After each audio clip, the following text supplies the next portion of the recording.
இந்த உபதேசத்திலே மார்கழி மாதத்தினுடைய சிறப்பையும் மார்கழி மாதம் மின் சென்ற மாமகரிஷி ஈஸ்வராய குருதேவருடைய உணர்வுகளையும் நிறைய நமக்கு எடுத்துரைக்கின்றார்கள் ஞானகுரு அவர்கள். ஏனென்றால் பக்தி என்ற நிலைகளில் பேரண்டத்தின் பேருண்மைகளை அறிந்து கொள்ள நல்ல ஒழுக்கத்தை கடைபிடித்து நல்ல நிலைகள் கொண்டு மெய்ஞானிகள் காட்டிய அருள் வழிப்படி அருள் உணர்வுகளை தனக்குள் கூட்டி மெய்வழி செல்லும் மார்க்கங்களை சாதாரண மக்களுக்கும் கிடைக்கச் செய்யும் நன்னாள்தான் மார்கழி மாதம் பௌர்ணமி. ஏனென்றால் அன்றுதான் உடலை விட்டு குருநாதர் மாமகரிஷி ஈஸ்வராய குருதேவர் அவர்கள் விண் சென்றார்கள். விண் சென்ற பின் முதல் நிலையாக என்னை இயக்கியதும் பேசச் செய்ததும் அவருடைய ஆன்மாவின் உணர்வின் இயக்கங்கள் தான்.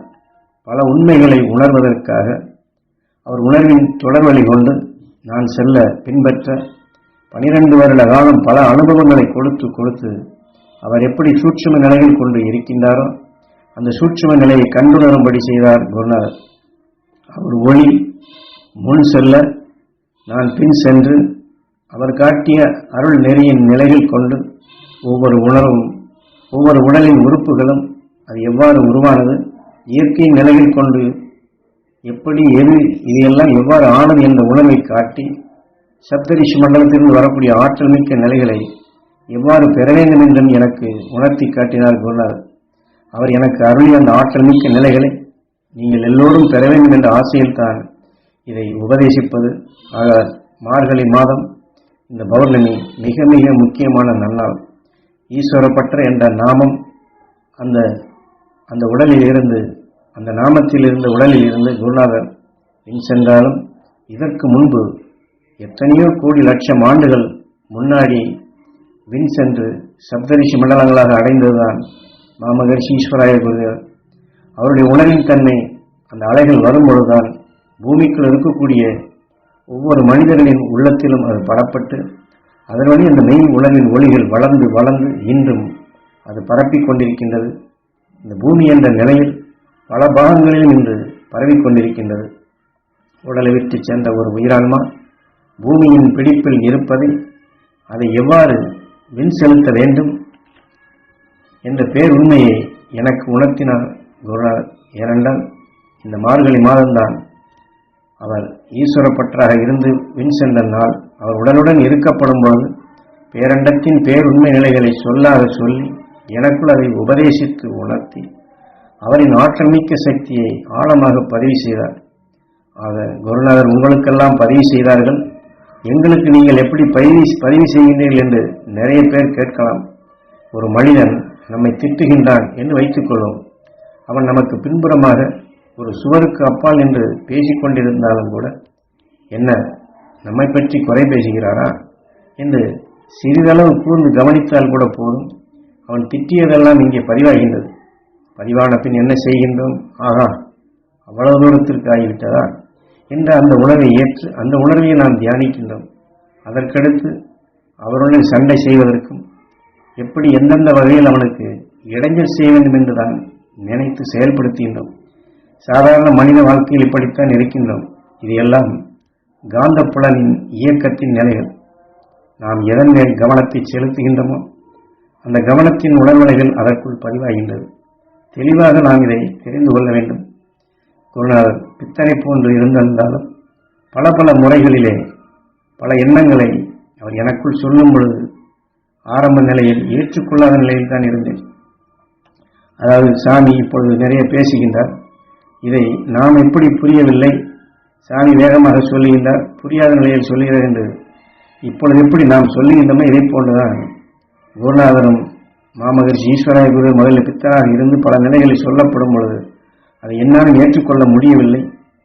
ஆக ஒவ்வொரு குருநாதர் உடனுடன் இருக்கப்படும் பொழுது உபதேசித்துக் கொண்டிருந்தாலும் அதை நான் கேட்டாலும் கூட ஒரு நிமிடத்தில் கன்னடத்தில் பேசுவார், அடுத்து மலையாளத்தில் பேசுவார், அடுத்து தமிழிலே பேசுவார், பின் தெலுங்கிலே பேசுவார். இப்படி இந்த உலகில் எத்தனை பாஷைகள் இருக்கின்றதோ அத்தனை பாஷைகளிலும் ஒவ்வொரு வார்த்தையை சொல்வார். எப்படி புரிந்து கொள்வது? எல்லாத்தையும் சொல்லிவிடுவார். நான் இப்பொழுது என்ன சொன்னேன் என்று கேட்பார். தெரியவில்லை என்றால் ஏன் தெரியவில்லை என்று கேட்பார். சரி, தெரிகிறது என்று சொன்னால் என்ன தெரிந்து கொண்டாய் என்று கேட்பார். இரண்டுக்குமே நான் விடை சொல்ல வேண்டும். இப்படித்தான் என்னை சிக்கலிலே மாட்டி மாட்டி பல பல இம்சைகளை கொடுத்து கொடுத்து பல பல முறைகளை கையாண்டு என்னுடைய கவனத்தை அவர்பால் திருப்பச் செய்து அவர் என்ன சொல்கின்றார் என்று உற்று கவனிக்கச் செய்து அவருடைய சொல்வாக்கின் நிலைகளை எனக்குள் ஆழமாக பதிவு செய்தார்.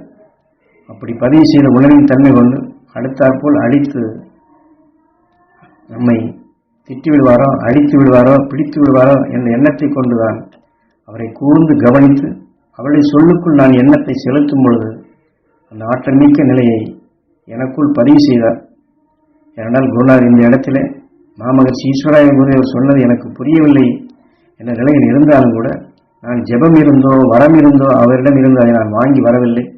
அவர் பல இம்சைகளை கொடுத்து என்னுடைய கவனம் அவர்பால் செல்லும்படி செய்துதான், அவர் என்ன சொல்கிறார் என்று கூர்ந்து கவனிக்கும்படி செய்துதான் பதிவு செய்தார். ஆக அடித்து விடுவாரோ, பிடித்து விடுவாரோ, திட்டி விடுவாரோ என்று இந்த உணர்வின் இயக்கங்கள் கொண்டுதான் அவருடைய சொல்லுக்குள், அந்த சொல்லுக்குள் என்னுடைய எண்ணத்தை செலுத்தும் பொழுது ஆற்றல் மிக்க நிலையை பதிவு செய்கின்றார். ஏற்கனவே சொன்னது போன்றுதான் திட்டியனுடைய நினைவை மீண்டும் கொண்டு வந்தால் அவருடைய நினைவு உணர்வு நமக்குள் எப்படி வருகின்றதோ இது போன்றுதான் குருநாதருடைய உணர்வுகளும் இங்கே இயக்கப்பட்டது. அவரின் உணர்வின் ஆற்றலை எனக்குள் பதிவு செய்த நிலைகள் கொண்டு அவர் சென்ற வழிகளிலேயே அதன் வழிகளில் பின்னாடி நான் அதை பின்பற்றும் பொழுதுதான் அவருடைய ஆற்றலின் முழு சக்தியை நான் உணர முடிந்தது. இப்பொழுது அதை உங்களிடம் பரிமாறிக்கொள்ளவும் முடிகின்றது. விண்ணுலக ஆற்றலையும் மண்ணுலகத்தின் தன்மையும் மண்ணுலகத்தில் விளைந்தது உயிரியலாக மனித உடலுக்குள் உயிர்நிலையில் இருந்து மனிதனுக்குள் விளைந்தது எவ்வாறு என்ற உண்மையும் உணர்த்தினார். அதையெல்லாம் நான் தெரிந்து உணர்ந்து அதை பின்பற்றுவதற்கு எத்தனையோ முறைகளை குருநாதர் கையாண்டார். குருநாதர் ஆற்றல் பெற்ற நிலையில் ஈஸ்வரப்பற்ற என்ற நாமத்தில் செயல்பட்டார். பித்தரை போன்றுதான் பல சரீரங்களில் இருந்துள்ளார்.